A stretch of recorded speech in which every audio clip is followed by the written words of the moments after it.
Hala ka, naglayas na nga si Batang Putik. Eto nga si Batang Putik, grabe naman talaga ang pinagbago. Bukod sa itsura niya, yung ugali niya talaga ang lumalala. Ganito kasi siya kabait dati. Oo, feeling ko talaga pakitang aso lang to.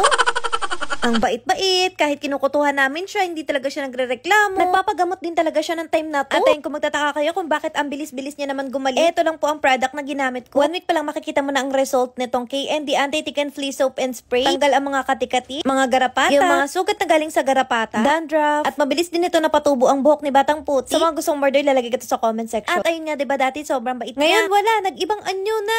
Ayaw pa na ito, napapagalitan siya. At kapag gusto niya talaga. Dito nga nagpupumilit siya pumasok dito sa may tahian ko. Marami mga kalat dyan. Kaya hindi ko pinapapasok, pero tignan niyo naman, nagagalit. At ay pinagbabawalan ko nga siya dito pumunta sa may kama. Dahil napakamaloko nito. Umaakyat lang siya sa kama para lang magpupo.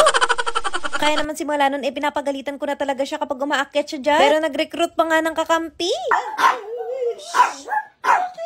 At eto nga, nagtatalo silang dalawa ni Batang Anino. Paano ba naman si Batang Putik ayaw niya may ka-share dito sa may tent?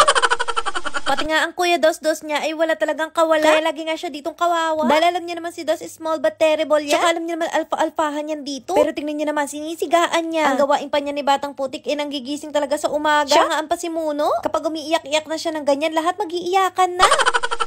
Hindi ka nga pwede malit mag-ready ng food. At ayan, nahuli na naman na nagpupo sa kama. At nung pinagalitan, kami pa nga nag-sorry.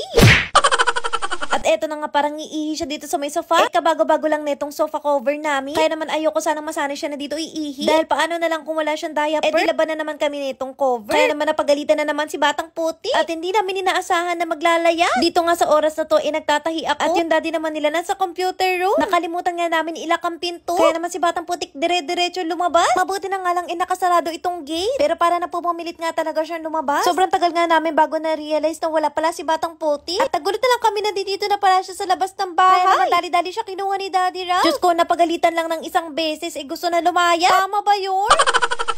Ating, kung nakabot ka kayo hanggang dito, i-comment nyo naman dyan kung taga saan kayo para malaman namin kung hanggang saan umabot ang video na to. At syempre, huwag nyo din kalimutan ilagay dyan yung mga pictures ng fur babies nyo na lagi nakasubaybay sa amin. Yan lang, maraming salamat po sa panonood. Share ko nga sa inyo itong mga products namin. Ito nga pala yung KND Detangling Spray. Gamitin mo to kung madaming buhol yung fur babies mo. I-spray mo lang siya sa may buhol tapos i-brush mo, matatanggal na. Next naman itong pantanggal ng buhok sa tenga. KND Ear Powder. Makakatulong ito para mabilis nga mabunot yung buhok nila sa tenga. Ito kasi yung dahilan kung bakit bumabaho nga yung tenga nila. Kapag natanggal mo na yung buhok, ito naman yung gamitin. KND Ear Cleaning Solution. Ito naman yung magtatanggal ng dumi sa loob ng tenga nila. At tatanggal din ito yung mabahong amo. Nakakatanggal din ito ng ear mite. At nakakapagpagaling ng mga maliliit na sugat sa tenga. Kung gusto mo order nito, nasa comment section.